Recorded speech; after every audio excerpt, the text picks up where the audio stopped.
I am Almaz Nikash, the founder and the executive director of the African Diaspora Network.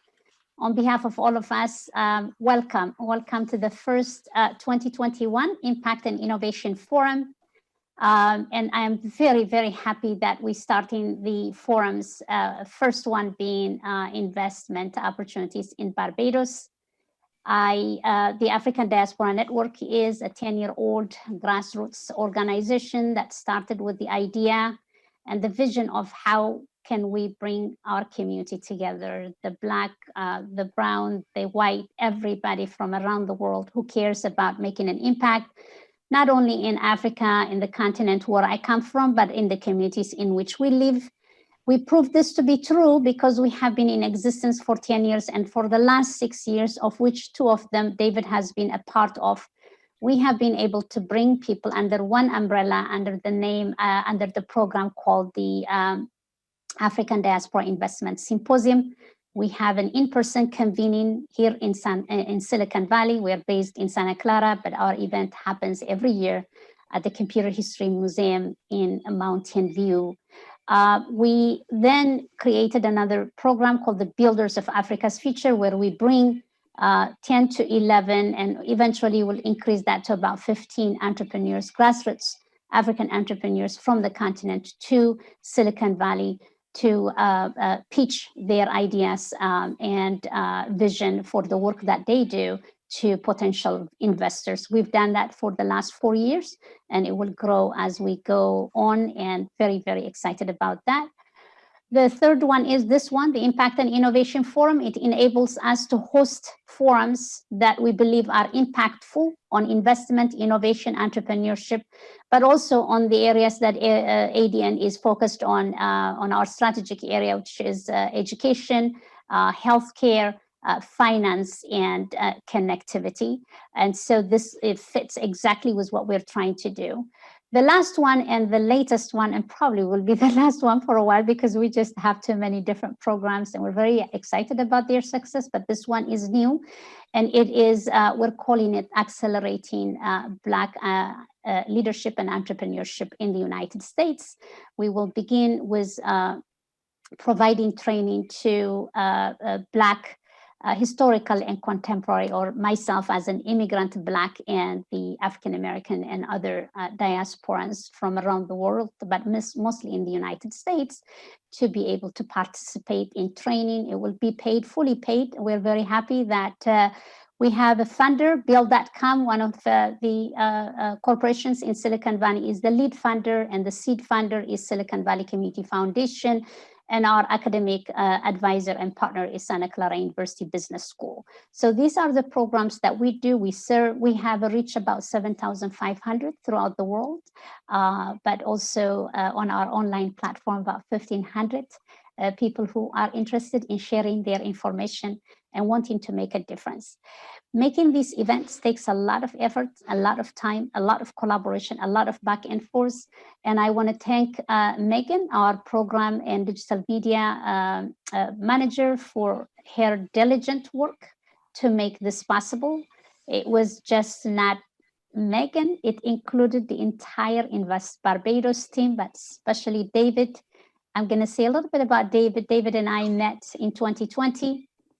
He came to the in-person convening of the 5th African Diaspora Investment Symposium, came all the way to be a part of the convening to see what it looks like. And I think he really took that energy with him. He connected not only with us, but also with the speakers. He started to make a relationship. And then, of course, he started to nag me like crazy. We got to do this thing. We got to do this thing. And so if anybody wants to have a champion in life, it should be always someone like David. And David, I'm very proud of your pride for your country, your community. It's very inspiring how you stand up for that country where you come from. And I think it is not just only Barbados, but for the people you care, whether it's in San Diego or the people wherever you find, and you have that ability. And I'm very grateful for that partnership.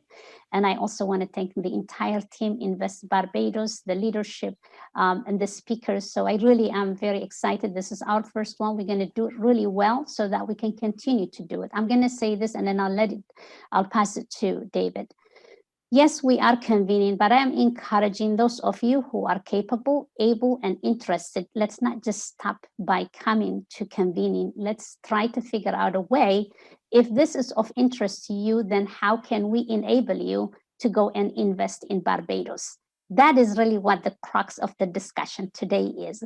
It is not that we do the convening. Okay, yes, that helps because we create awareness, but I'm more interested also in the engagement, even if it's only 1%. I would love to leave today or the next month, or investment is not easy. It's personal. It involves many different things. But I would encourage you to continue to reach out directly to David Rice or to us, and we will be happy to connect you to David or others at Invest Barbados. Again, thank you, welcome, and David, it's all yours, and I'm very delighted we made it happen. Thank you. Thank you so much, Almaz. We have a saying in Barbados, and the Barbadians will understand it when I say this, that one hand can't clap. And so none of this would have been possible by one person doing it or having the energy or the interest. All of us together made this possible. The fact that you mentioned I nagged you, you must remember that my boss, very quiet, but a quiet storm. And so every Monday morning at 7 a.m. Pacific Standard Time, we will have these meetings. And she would always ask me very quietly, never raise her voice once, David, what do we have today that tells me that what you're doing is of significance to Barbados? And in her very gentle way. So I had some energy behind that suggested that we really needed to do something. But we're very, very pleased. And I can tell you that from a very personal perspective, all of this happened because we all worked together and we had differences of opinion, but we did it in a respectful way. And that's why we're here today. So thank you to Almaz and Megan and the ADN team. Special big thanks to Kay, Sandra, and her team for making this possible. So we want to get started. And you've said what we're looking for in terms of the outcome. I will just take a very short time because this isn't about me. This is about those that have what we consider to be substantive information that can compel those that are interested in Barbados to invest. And you're absolutely quite right. One of the things that happened with COVID-19 was that a tourism destination such as Barbados needed to look at how can we have a sustainable investment, because tourism is fickle and it can change, as everyone knows. What do we do if tourism does not provide the main economy and the dollar for your country? And investment is certainly, in many people's mind, and certainly in the government's position, a viable option and a way forward for Barbados. Barbados itself was founded in 1627, and it was a British colony until 1966 when it gained independence. In May of 2018, Barbados elected its first female prime minister, first of 8. And at the time, obviously, for Barbadians, it may not have been surprising at all, because the Honorable Mia Mottley is well known in political circles.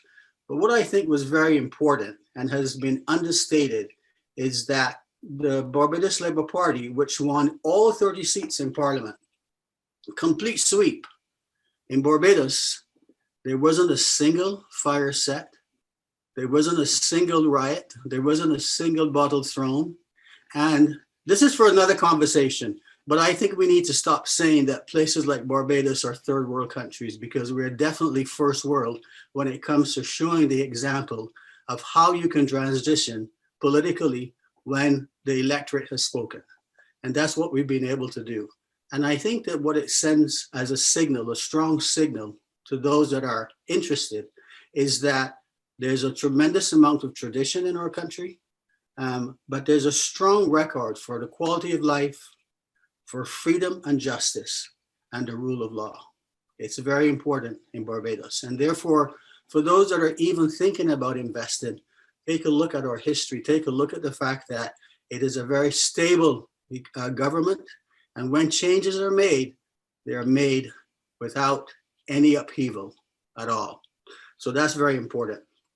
The Parliament of Barbados, for example, is the third oldest legislature in the American system, in the Americas, and the Parliament building is the third oldest in the Commonwealth. So there's a tremendous amount of tradition and history, and I just wanted that to be known. But as I mentioned, this is not about me. I want to introduce you to this young lady who I've had the pleasure of working with for the last several months. And as I mentioned, she's a tough boss, but fair, and that's important. Kay Braffett is the CEO of Investor Barbados, and she was hired into this role in September of 2019. I think that there is some kind of linkages when you see those that have assumed positions in 18 and 19, because look what happened in 20, needed a steady hand during the very rough times. Kay has a Bachelor of Science in Economics and Accounting and a Master's in Business and Financial Economics. She's an economist by training, as she worked as a senior economist in the Ministry of Finance and Economic Affairs until 2007. With her over 12 years of banking experience, she's provided financial and investment solutions to a wide range of industries, and she handled very high portfolios. Obviously, this is the right person to be in this position. So it certainly gives me tremendous amount of pleasure to introduce you to Kay Braffett. Kay, it's all yours. Much, David, and let me first echo the sentiments of Almaz in terms of saying thank you so much for all of the efforts that you personally, David, has put into having this webinar and making this webinar a success. We could not have done it without you. So thank you very much.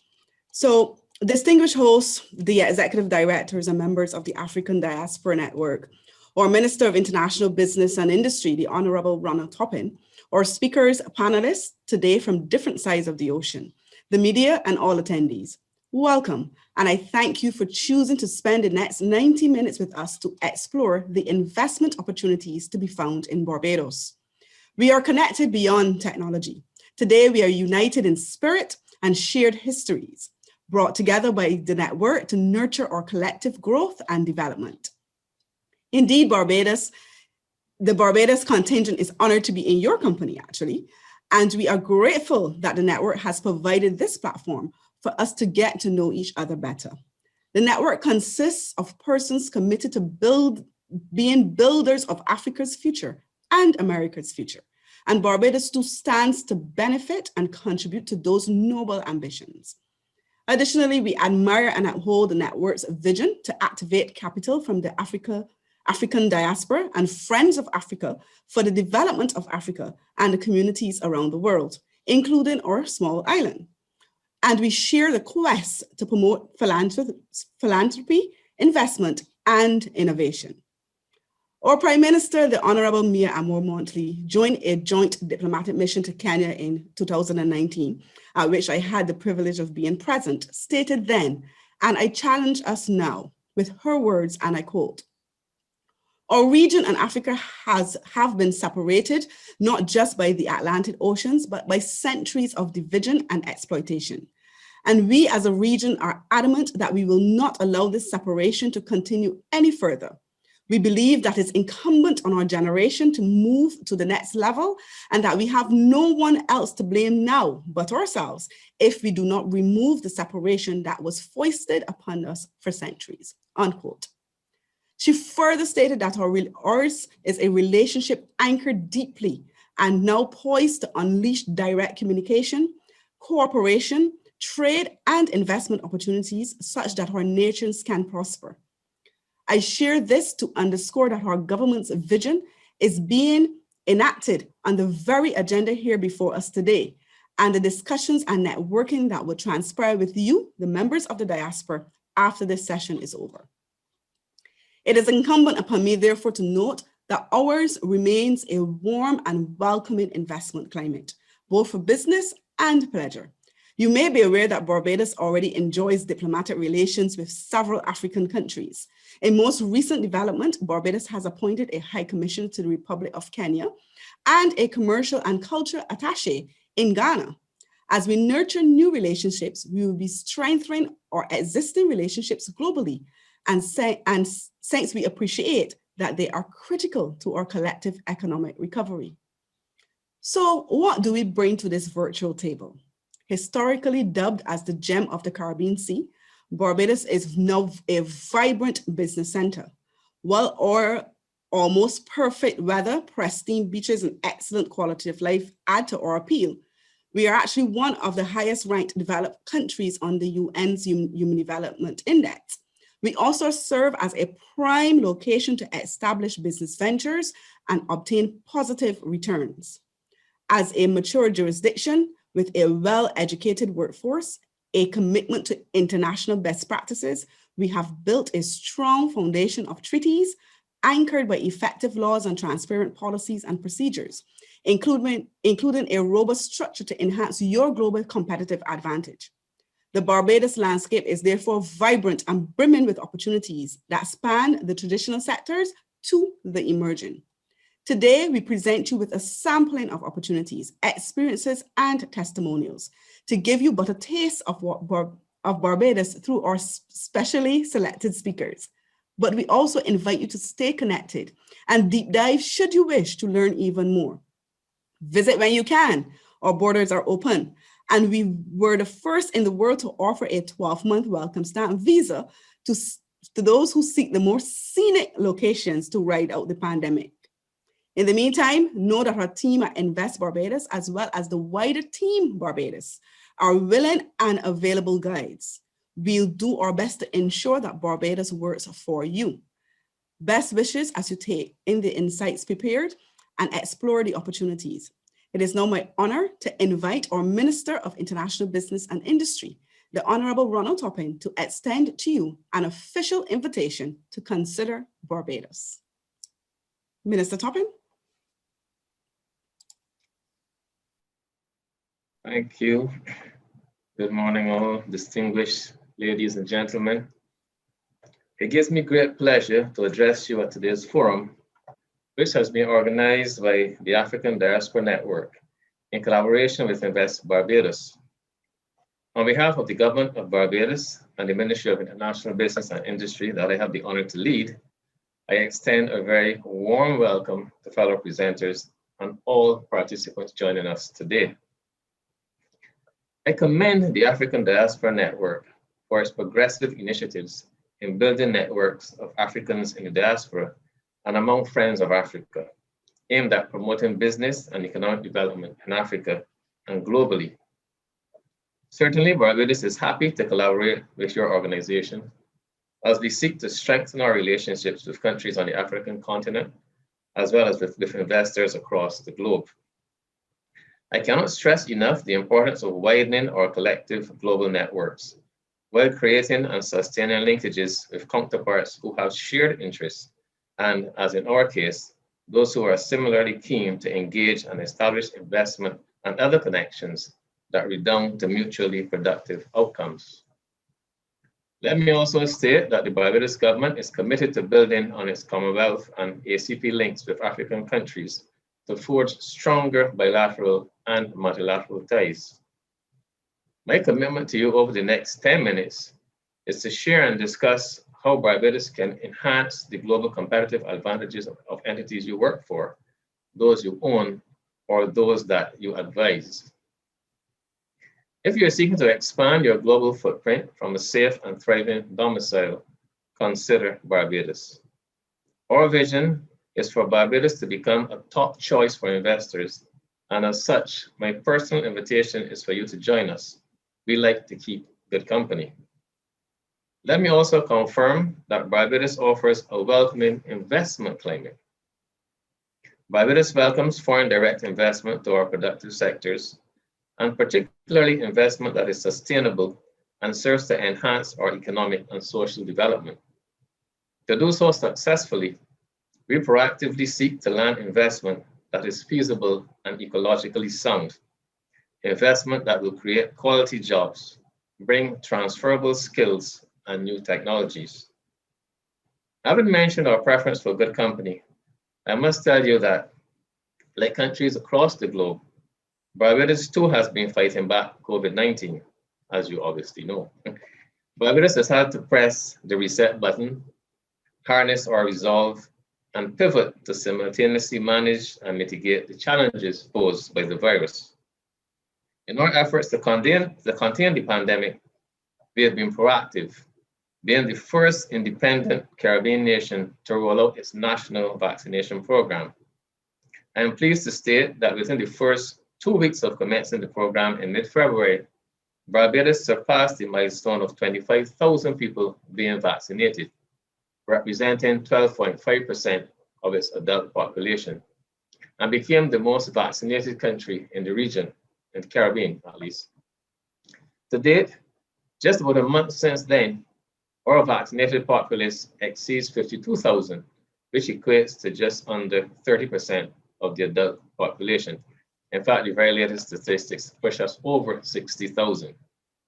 In a very real way, I would have preferred to be with you in person, but I'm grateful for the technology that allows us to be together virtually. Indeed, hosting virtual events that has become part of our strategy to remain connected while mitigating the spread of the virus. Our National Investment Promotion Agency, Investor Barbados, together with my ministry, has been highlighting Barbados' unique selling points. We have been promoting our productive sectors globally while continuing to diversify Barbados' range of investment opportunities, which currently spans areas such as insurance, wealth management, financial services, information and communication technology, renewable energy, and niche manufacturing, to name a few.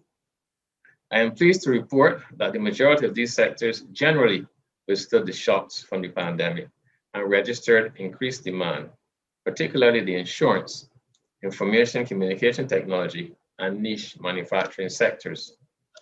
With respect to renewable energy, we continue to examine the very real issue of climate change and its associated impacts on the environment. In this regard, we have placed international focus on becoming a green economy, thereby reducing our reliance on the traditional sources of energy.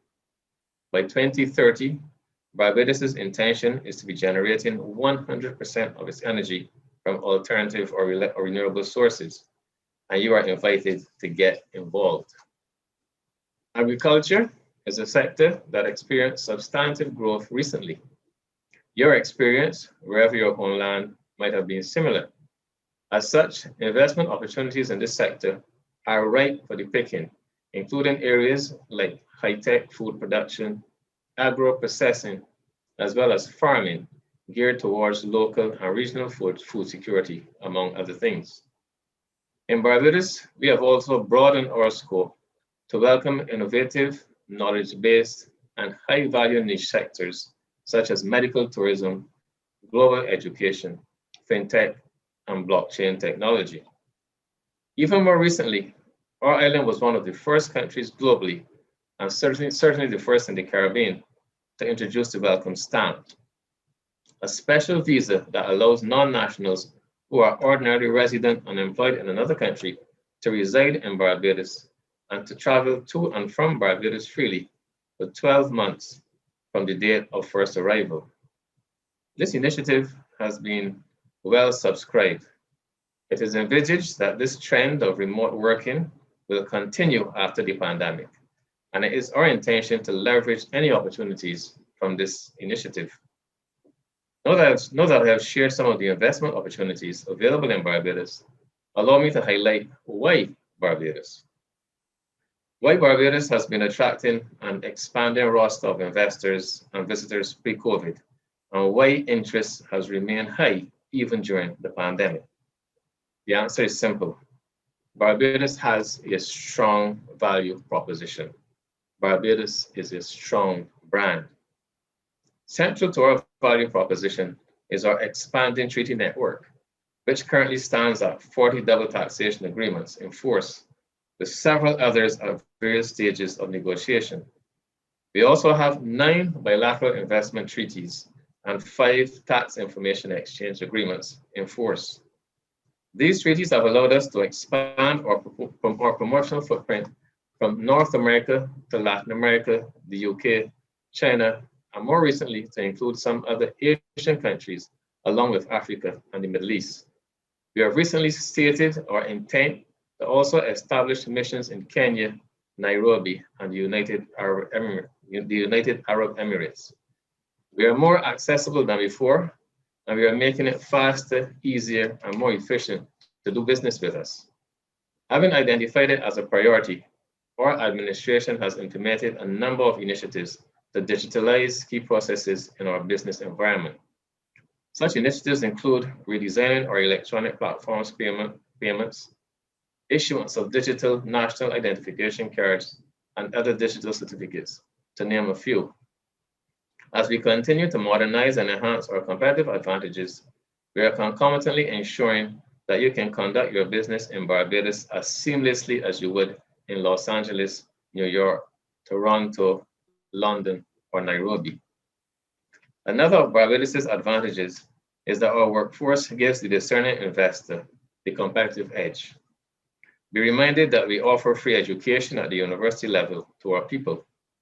As such, our talent pool consists of well-educated individuals, including a cadre of experienced professionals in the legal, accounting, tax and advisory, and wealth management fraternities.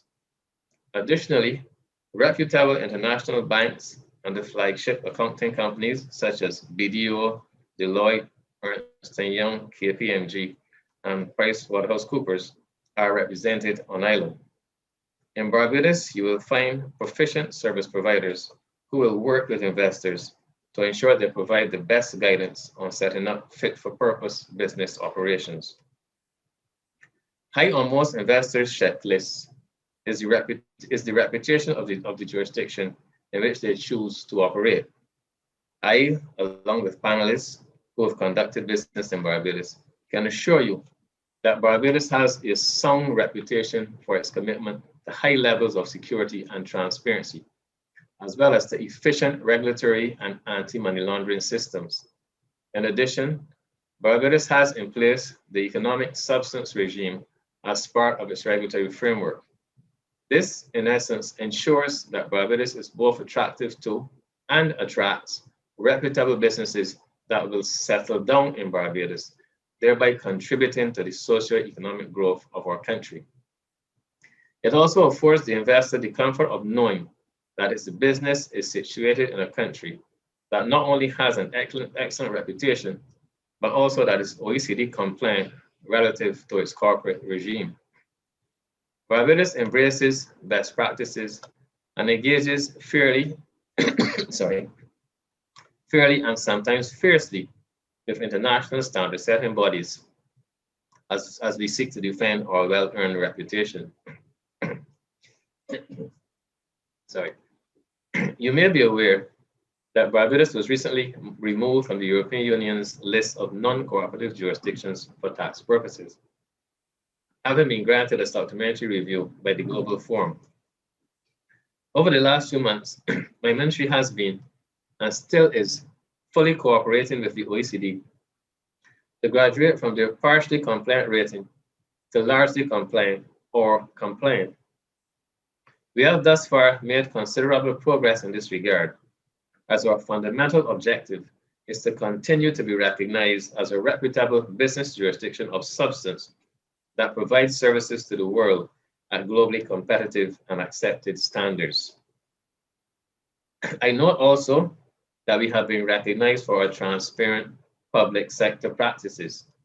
The Transparency International 2020 Corruption Perceptions Index ranked Barbados as the least corrupt country in the Caribbean and the 29th least corrupt country in the world.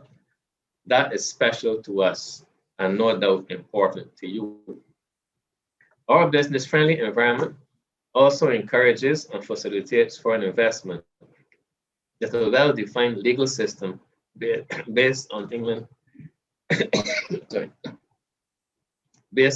common law. There are no restrictions on foreign ownership of business enterprises or real estate in Barbados, and no capital gains taxes are imposed. Beyond being an idyllic tropical destination with a favorable climate, Barbados also offers an excellent quality of life and often beyond all else that I've shared with you thus far, this is our best and most valued differentiating factor.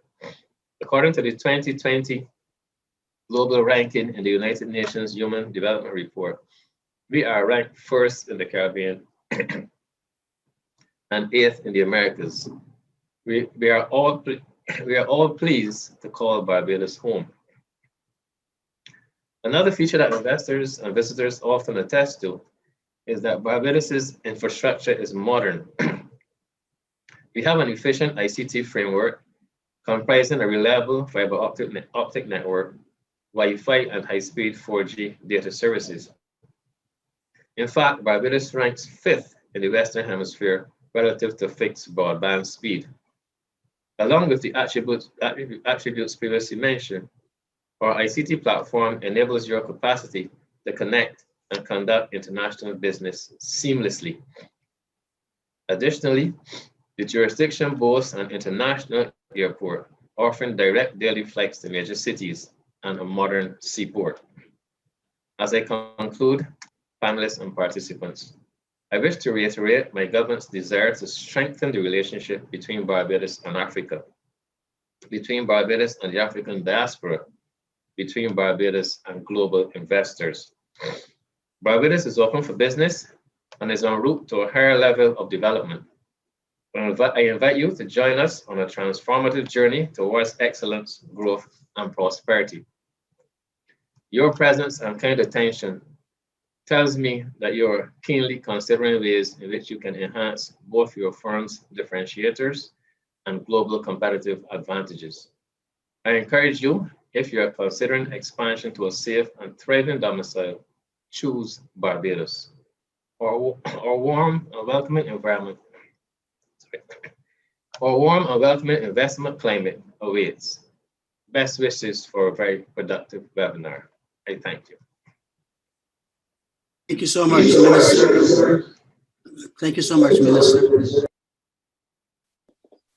I think that the Minister... Apologies for the throat there, but... That's okay. A little sip or two of water, that is. Hey, Minister, before you run away, I want to share a personal story about my experience with the Minister. So in 2009, I became the CEO of Barbados Tourism Authority, and which is a tourism industry and head of the tourism for Barbados. At the time, Minister Toppin was the Shadow Minister of Tourism. And ladies and gentlemen, I can remember every Thursday there's Parliament. So almost religiously, the minister had some tough questions for me. And I used to beg my minister, Seeley, and I would beg my friends. We all went to school. I said, man, can you ask the minister to give me a break? I just started.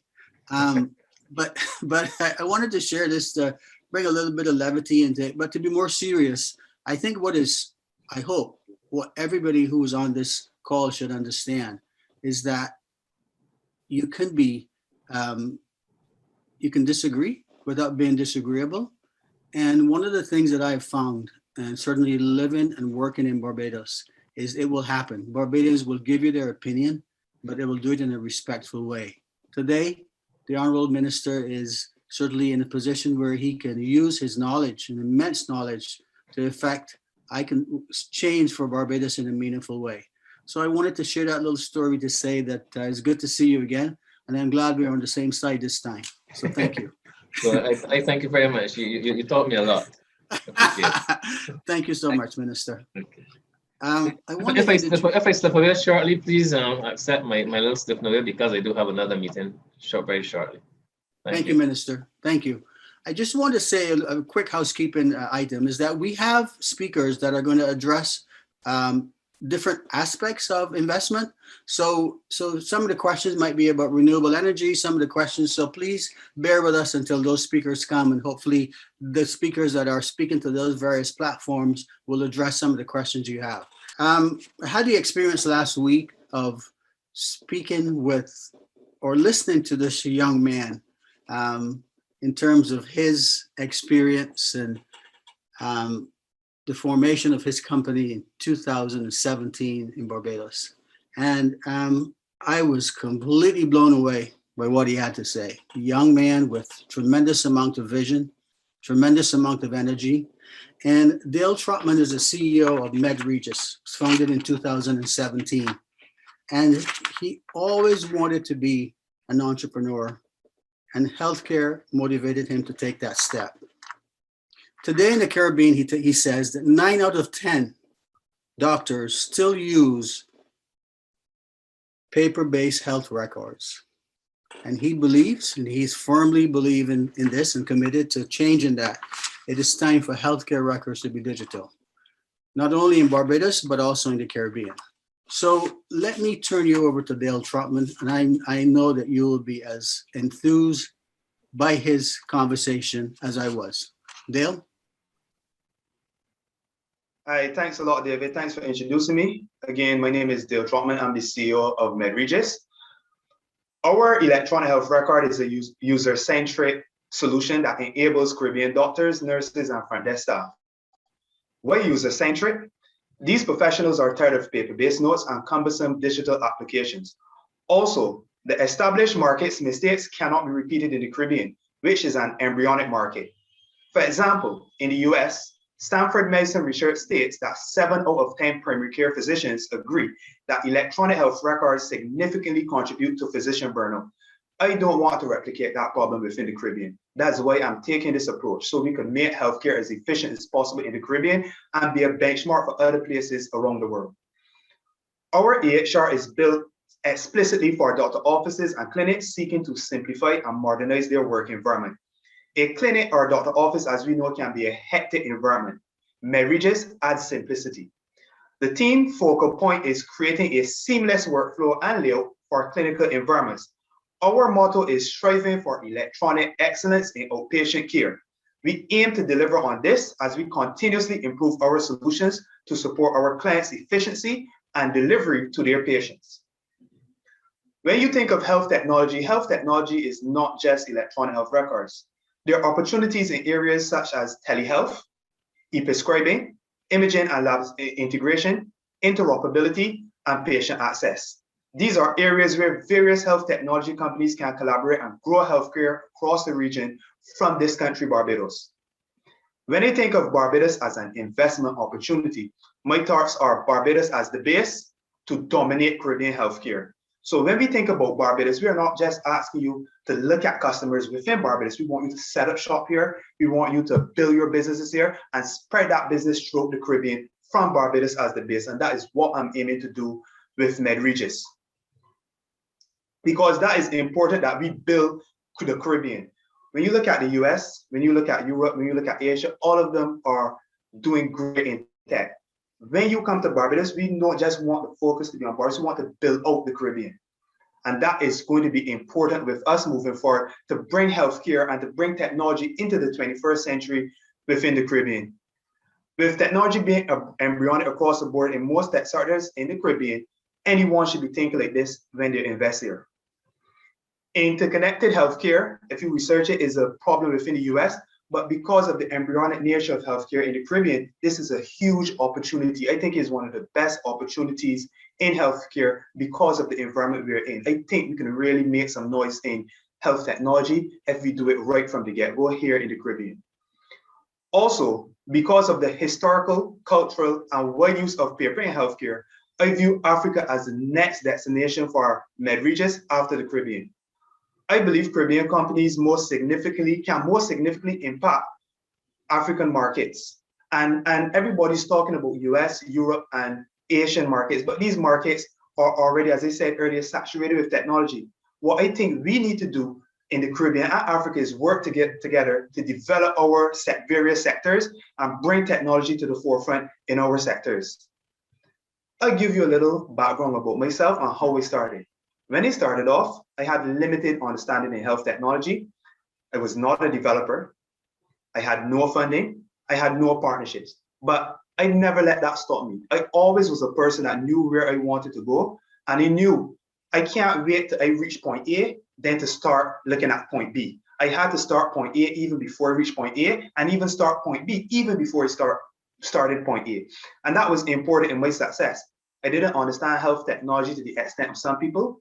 What I did, I utilized LinkedIn to find 2 experts in health technology, and they're mentored me for over 2 years in health technology and where the problems are. Why I should not just develop any electronic health record, but one that is going to improve on the inefficiencies seen in the US and Europe.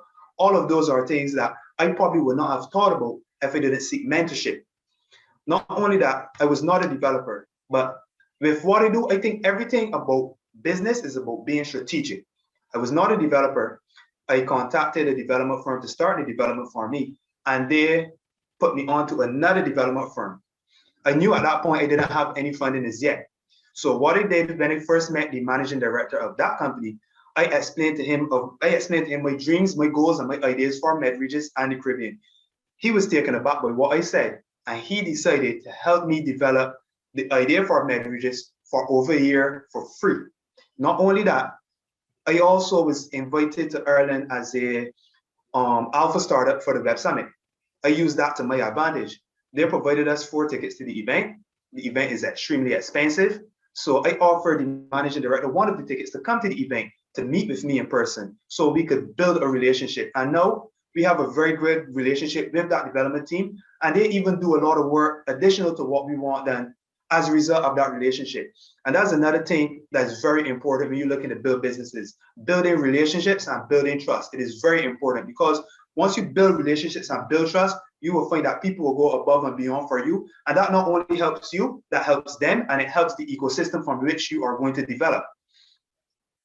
Starting off again, didn't have any funding, but I knew I had to find ways to get funding. I knew that traditional ways may not be the best way forward. I know that Barbados funding ecosystem and the Caribbean funding ecosystem is not what you will see in the US or Europe, but that didn't mean that I didn't try to examine various different ways that we could build funding. And from that, I was looking at grants and competitions. A lot of people don't consider competitions as a way of getting funding, but if you win a competition that's $20,000 US, that's $20,000 US you don't have to look for. So my mindset was enter as much competition as I can, win as much as I can, and apply for grants. And so far, I've raised over $200,000 just off of those 2 areas being the main ways of financing MedRegis.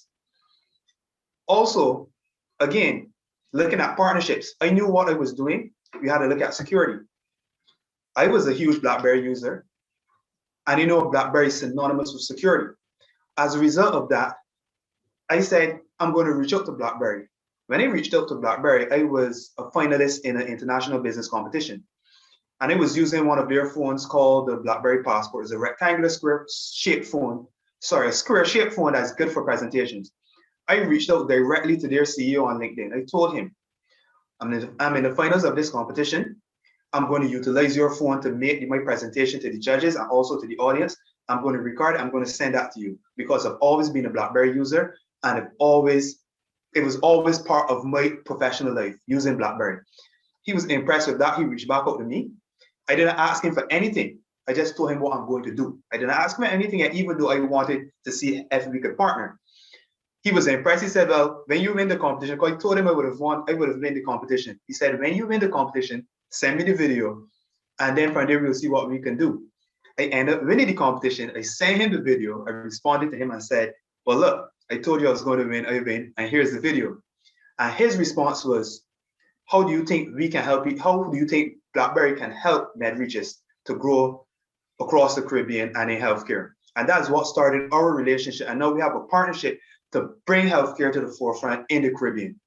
So when I always speak to entrepreneurs, even investors or anyone in business, you always have to look forward. You can't wait till you reach one step, then to say, okay, let's do these things now. You have to be working from before. Even looking at investment, Barbados is a great opportunity. I believe it's a huge opportunity for healthcare, but just don't look at Barbados. Look at how you're going to set up here in Barbados and expand and build healthcare across the Caribbean, because healthcare is embryonic in the Caribbean. It is a huge opportunity. I think we could make some serious waves that would be difficult in other regions because certain things were not done from the beginning, but we have that opportunity now to build and become great within the Caribbean. And I think my journey as an entrepreneur is a testimony to us as Barbadians, because we are very resilient. We find ways to get things done. And believe me, we may not be the biggest country in terms of land size, but we are one of the biggest countries in the Caribbean as relates to heart and commitment. Thank you. Thank you so very much, Dale. I'm sure that after that presentation, you're gonna hear from people, because how can you not want to engage with Dale? My apologies to the speakers, because we had to make a few changes, so I hope it's not a little bit offsetting. But I'd like to introduce you to a young lady that I had the pleasure of meeting in January of 2020, when I first met Almaz. There was this lady with the State Department, and we started talking. And as everybody who knows me, I love to talk, but I listen more than I speak. So, and she told me about her background, and in a very understated way. And we stayed in touch, and obviously through COVID, she was always there to respond. And I guess I'm a nag, because I heard that's the term that Almaz used. But to me, it's just the fact that I'm a social guy. I like to speak and engage with people. And throughout this entire process, Denise Laurenti has been always at the end to say, yes, I will. Absolutely, David, I'd be more than happy to. Denise is in the policy planning staff at the Office of the Secretary of State. She's a Foreign Affairs officer, and currently serves as a member of the policy planning staff of the Secretary of State. She provides strategic recommendations of the U.S. Africa policy planning and formulation. Prior to that, she was the acting deputy director in the Bureau of African Affairs, Office of West Africa, which managed the U.S. government's relationship with 10 coastal countries in West Africa. She also served as the special assistant to Secretary of State John Kerry and Secretary of State Hillary Clinton. I think that she can give us tremendous amount of information. And without further ado, it is my pleasure to introduce you to Denise Laurenti. Good morning, and thank you so much, David, for that introduction. I'm excited to join you all here today. Apologies in advance. It's allergy season for me, so I'm a little bit under the weather. So excuse me if I have to sneeze or anything, but this time of the year is a particularly difficult time for allergies for me. But yeah, I'm excited to join you all here this morning. It's about close to noon here on Eastern Standard Time. But I wanted to just share some quick thoughts, and I think tidbits for how I think, or why I think it's important for particularly African countries to truly cooperate with countries like Barbados. And when David and I have been talking since we met last year, January or so, I have been pleased to see a lot of progress on the end of cooperation with Africa and Barbados, particularly for Kenya. For example, I think that the State Department, we encourage such partnerships. For me in particular, I have noticed that Kenya has partnered with Barbados on a number of joint cooperation agreements, and I think that these are the ways that we should continue to encourage participation as it relates to investments in Africa and Barbados, and vice versa. I know Kenya and Barbados have agreements in the finance area, education sector, and particularly in transportation. Kenya on the continent has been doing extremely well in the ICT sector, and so most of our engagement in Kenya have been involved, in the ICT sector as well. And so, as a State Department, a government agency, one of our number one initiatives to promote two-way trade and investment between the U.S. and Africa is our Prosper Africa initiative. And, right now we're in a very interesting time because we're in the midst of, a new administration.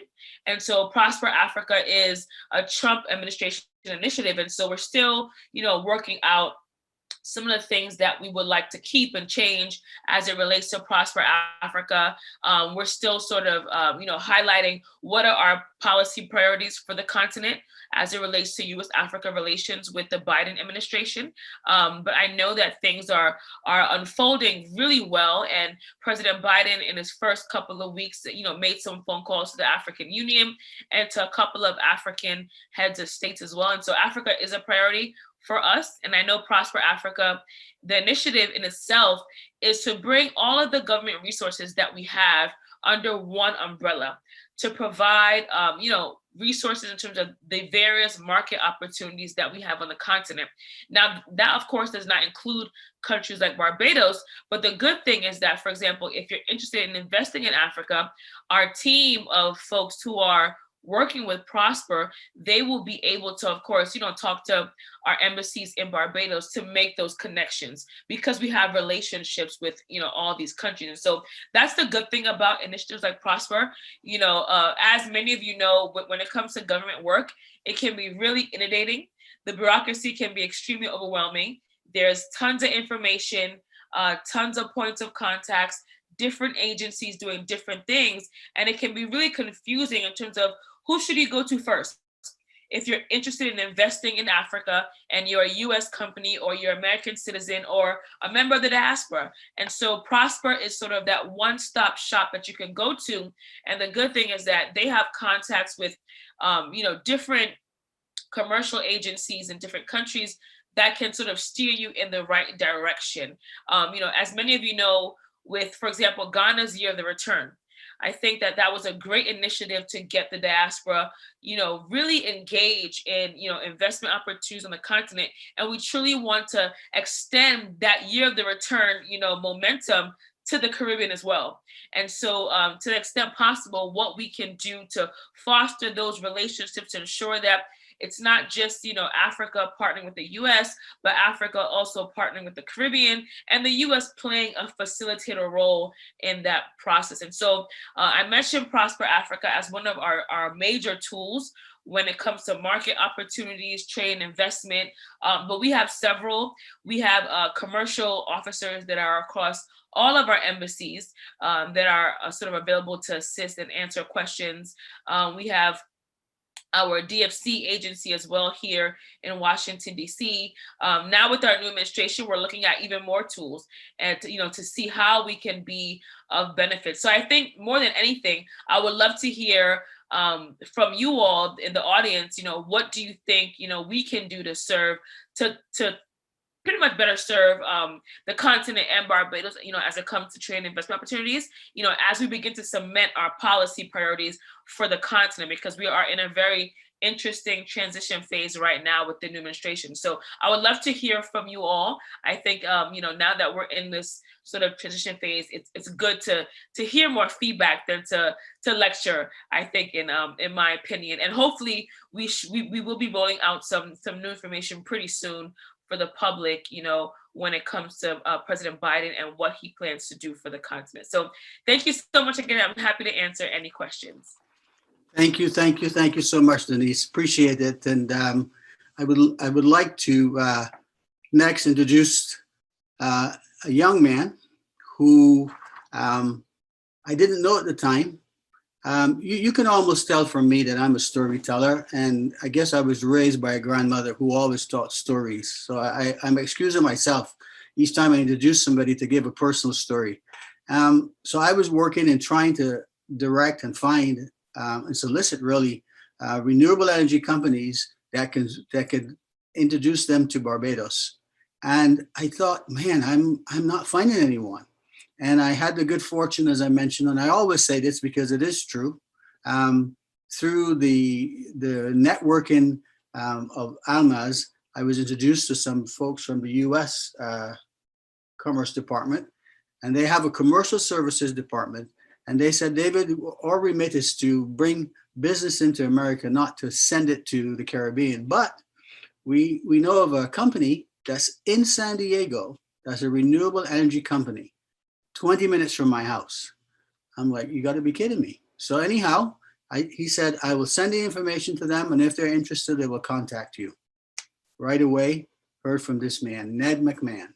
And he called me, and we began a relationship. And I believe that Dale said something that is so true, is that everybody has something to sell, but you are not going to purchase it based on the product alone. You're going to have, if you don't have a good relationship and there isn't chemistry between the two parties, it's not going to happen. And anyhow, found that Ned was a gentleman, first of all, very polite, loves to sail, had been to Barbados, so he knew about Barbados. And as importantly, he had a product that, according to the 2030 energy policy of Barbados, was completely integrated in Barbados's approach to renewable energy and from an investment perspective. Ned is the founder of Primo Energy, which is a hybrid wind and solar renewable energy company, as I mentioned, based in San Diego. I believe I can say he's an Aggie. I believe I can say that, Ned. He attended Texas A&M, where he studied marine engineering, and I can allow him and have him present Primo Energy's position. I can tell you though that Primo Energy has been working very closely with several companies within Barbados so that they can be successful or so that they can introduce products to Barbados. So Ned, without further ado, first of all, thank you for being patient and thank you for calling in and being on with us from the Bahamas. Thank you so much. Good afternoon, everyone, and thank you very much, David. I really appreciate being here.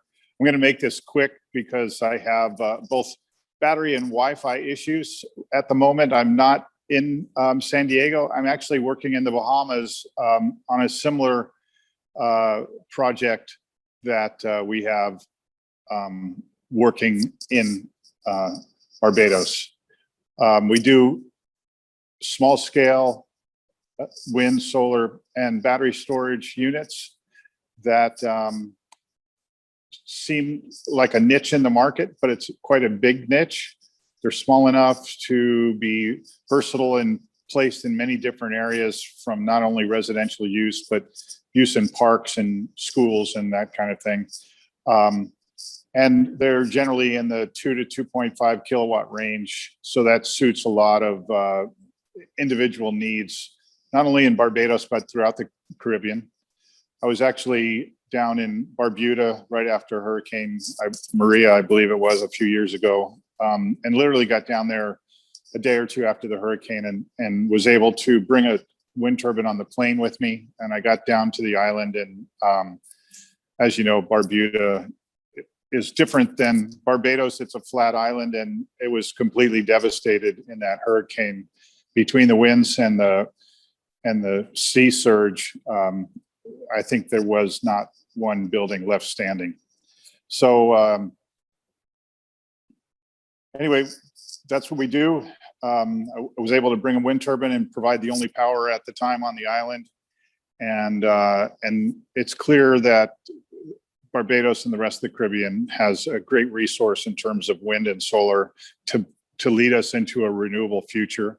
We all know that renewables are the future, especially with Barbados's new mandate. And, you know, in terms of distributed generation and microgrids, that's the way we're going to move forward.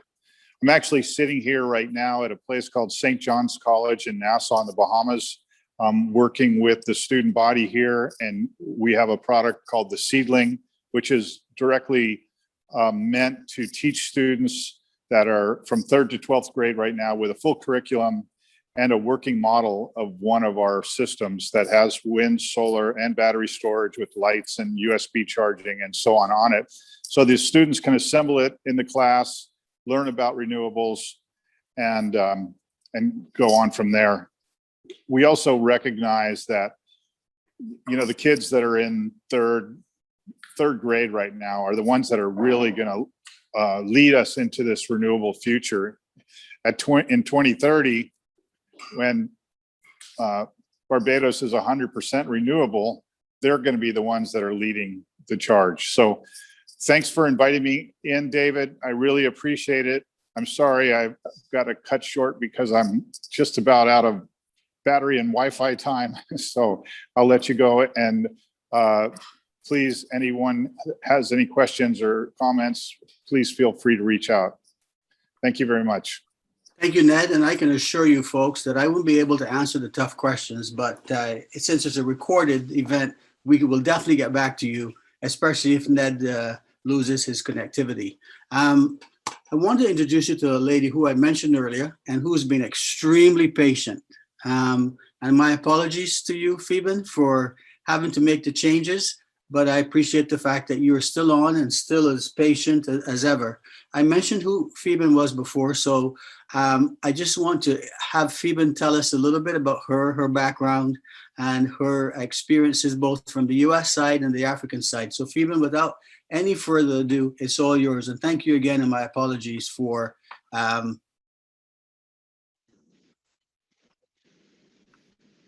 ahead, Phoeben. Okay, thank you so much. And my apologies, actually, everyone. I am logging in from Addis Ababa, from Ethiopia. And unfortunately, there was internet interruption. So I'll make this very quick and very short. Thank you so much, David. David, my friend, you are a wonderful person.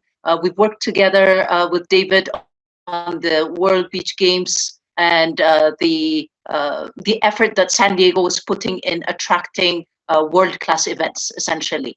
That was our drive and our way to economic development, and David and I were part of an exciting project there. Almaz, I would like to thank you, and it's wonderful to actually hear about the African Diaspora Network. The fact that I met you through David says a lot about the connection, and honestly, I am a diaspora, an Ethiopian Eritrean diaspora that has lived in the US for 18 years, and now back in Ethiopia, looking at opportunities in Ethiopia and in Africa in general.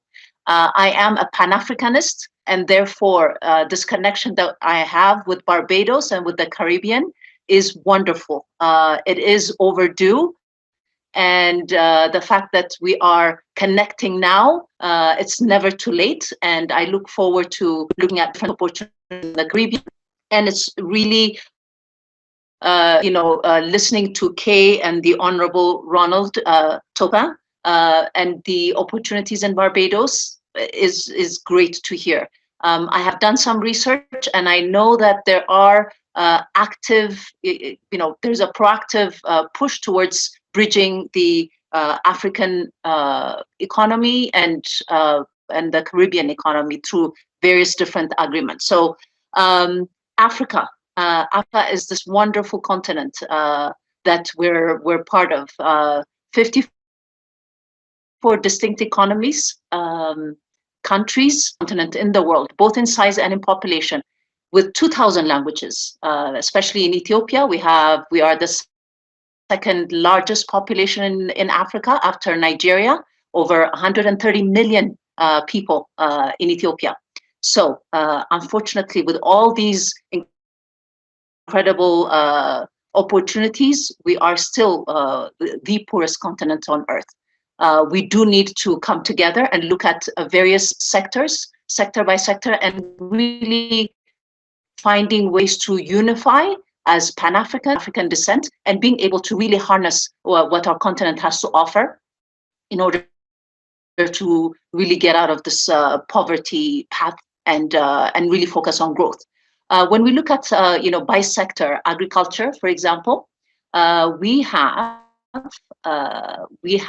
half of the world's agriculturally suitable land in Africa, but we're contributing only 10%. There lies an opportunity there. In Ethiopia, so agriculture represents about 25% of our budget, 85% of our export revenue, but only 15% is arable land. That tells you something. Out of that 85% of export, the predominant portion of it is in raw material.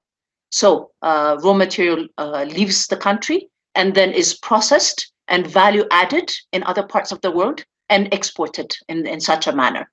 So we're losing extensively in that area. Recently, we see innovation playing a role in the agricultural sector, actually. In Ethiopia, there's a commodities exchange platform that aggregates and adds efficiency to create a higher return in the entire value chain. So that has shown significant impact in how a farmer is able to go to market. So that is a step forward, but still needs some work. The other area that is growing is the mobile connectivity. That's also providing real-time marketplace information. So that mobile connectivity is also adding, into that innovation and efficiency in the agricultural sector. So when we look at agriculture, we look at food processing as a major opportunity for our sector. It is an economic driver. It has higher employment opportunity. The foreign exchange is significant in regards to food processing. And frankly, it pains me to buy canned food in Addis that has been imported from another country. But that is what we see consistently. So there is import substitution opportunity. We have to focus on food processing as an opportunity that I'm personally actually engaged in looking at in Ethiopia and other parts of Africa as well.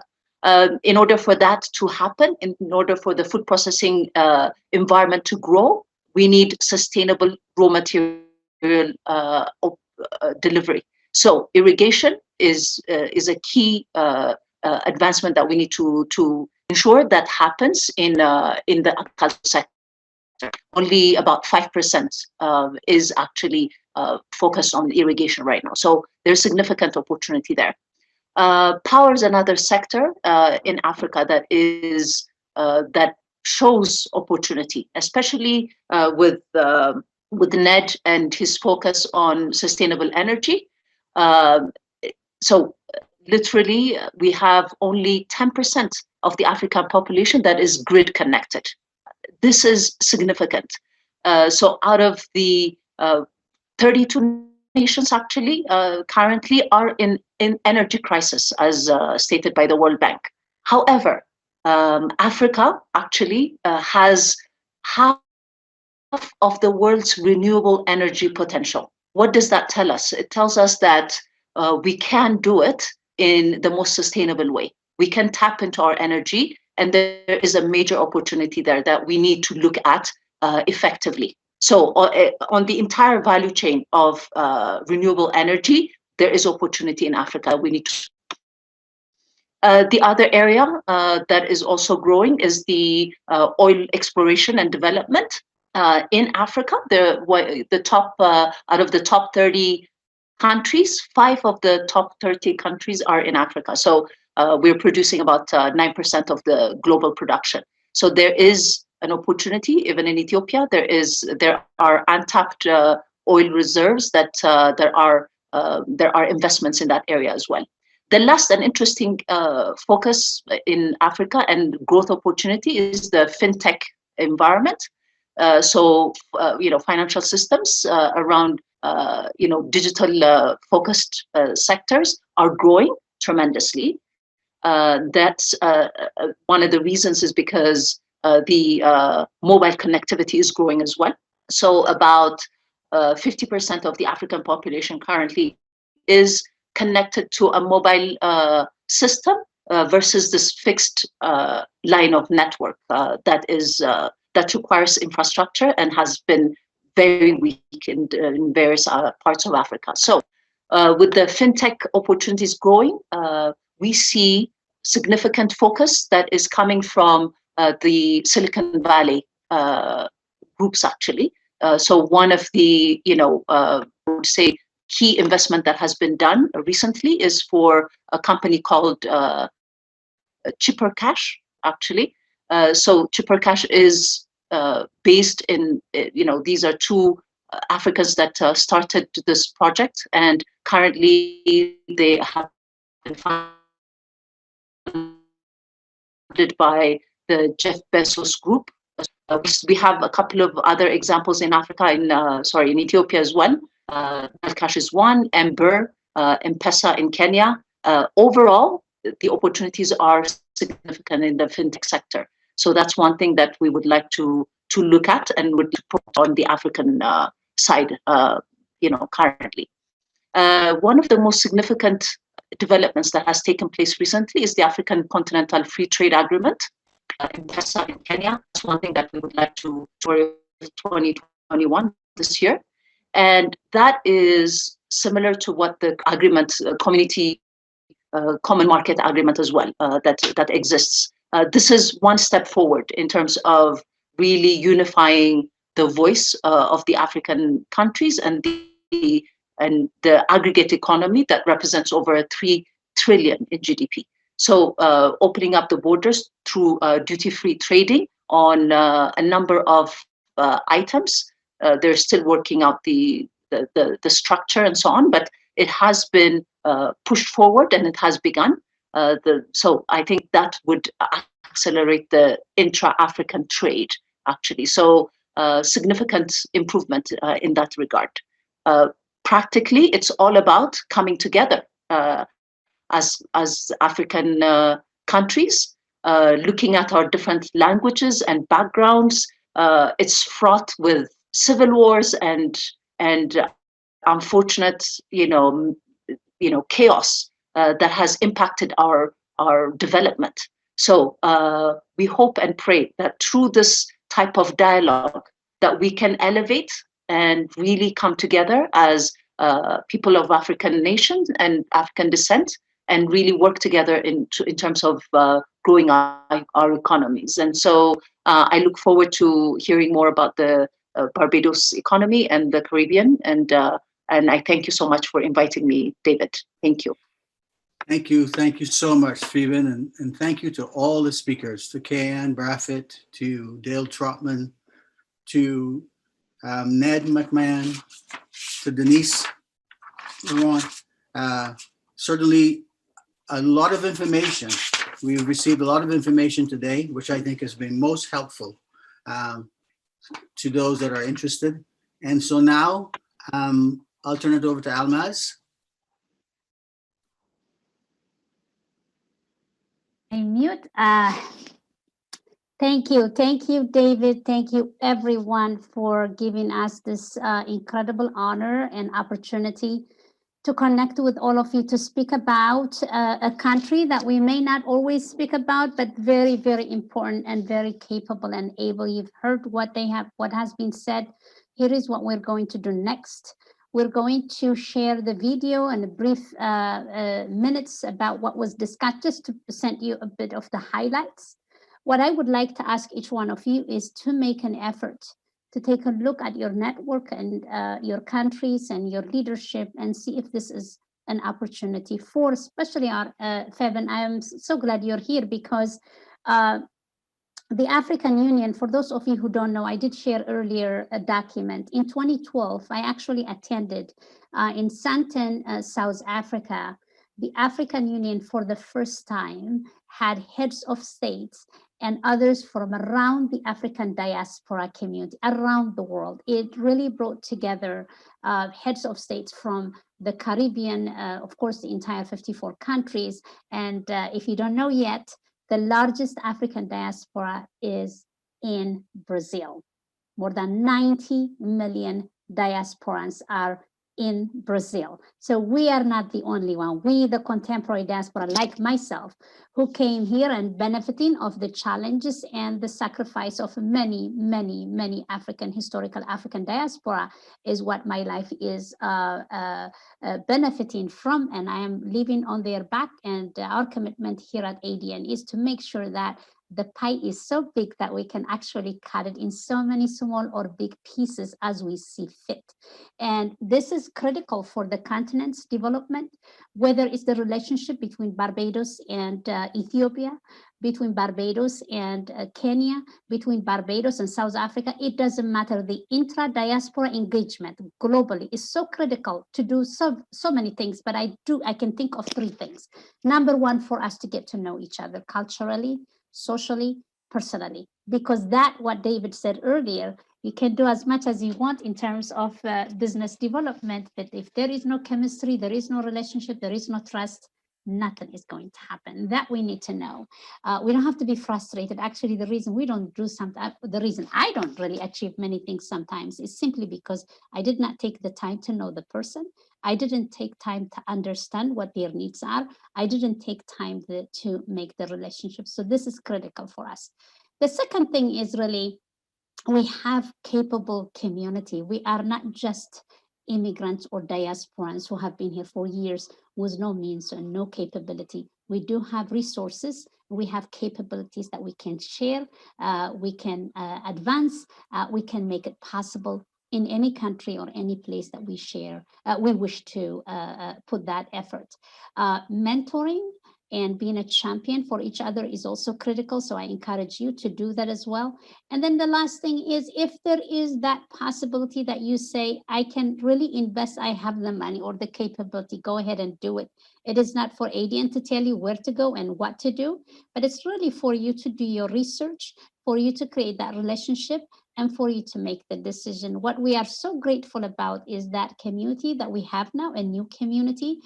We call it our Barbados community, and we are going to make sure that we expand on this community. Megan, thank you for your hard work, a lot of effort. David and the entire Invest Barbados team, we are so thankful to each and every one of you. Our speakers, thank you so much from wherever you came, because this is so important, and which is why you shared your time with us. We are going to finish the program now. David, unless you have something else to say or have anything to add, but our job is to share everything that was said today, and for you to help us amplify it over and over and over again. I am very proud, really proud of the first convening. This is just what it is. It is the first convening of many to come. Be on the lookout. Some of it will be private, some of it will be public. But David and I will talk and we'll figure this out as we move forward. But thank you, everyone, and really thank you on behalf of all of us at ADN. I appreciate you. Yeah, I just wanted to add that one of the things that came out very loud and clear in this presentation today is that we are more alike than we are different. And the reason I said that is it's a more or less a confession. When I met Almaz and her team, when I had the benefit of, and through Kay's kindness, to actually go to the conference in January of 2020. And I walked into the room, and we'd been to many conferences before and many events, and I can see my old friend Hugh Riley now and all of my dear friends. And we know that we've gone to events where you're wondering, well, what should I say? And how should I act? How will they accept me? And we all have that. I can tell you definitively, ladies and gentlemen, that for me, having the opportunity to meet so many Africans and feeling as if that I was home, these were my brothers and sisters, completely comfortable from day one. And it told me certainly that we are similar. We don't know enough about each other, but there are lots of similarities. So without taking this any further, because I think that this has been a good first step. I know that I will hear from Ms. Braffett later about it, but I think that the fact that we've had so many engaged people, and we looked at those that stayed on throughout this, it tells us that there's interest, and certainly it is up to us to follow up from this, but we will. But we wanted to thank you all for attending and thank you all for the presentation. And we look forward to the next one, but more importantly, or most importantly, we look forward to hearing from you and responding to you, especially if you've shown interest, so that we can encourage you to come to Barbados and invest. Because really and truly, it's not just Barbados. For those that are investing in Barbados, you should recognize that, and we are humble people, so we don't brag a lot, but we are the best island in the Caribbean. I'm sorry, we are. And I love it. And so when you come to Barbados, remember that this is going to be the hub. It is the hub. It is a gem of the Caribbean. And why shouldn't we say it? And therefore, it is a perfect place to invest because it offers you tremendous opportunities. So thank you all very much. Thank you. And we look forward to the next step. Thank you, Kay. Thank you, Sandra. Thank you, Kay. Kay, do you have anything you want to say? Thank you so much. Just to echo all the thanks to everyone. I believe it was a lovely session, first of its kind, that we can continue to expand and grow.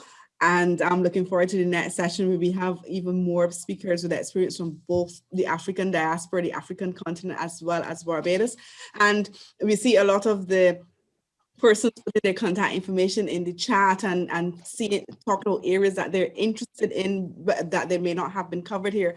And of course, we are here to facilitate and here to have that conversation with you in terms of how we can bring our partnerships, and that is what it really is, our partnerships to fruition for the mutual benefit of Barbados, the African diaspora, and the African continent. And it is a wonderful thing to see that we have begun to work together in this aspect, and truly looking forward, and it's a very exciting time for us. So thank you so very much, Maz, David, everyone, speakers. So thank you very, very much for spending this hour and a half with us.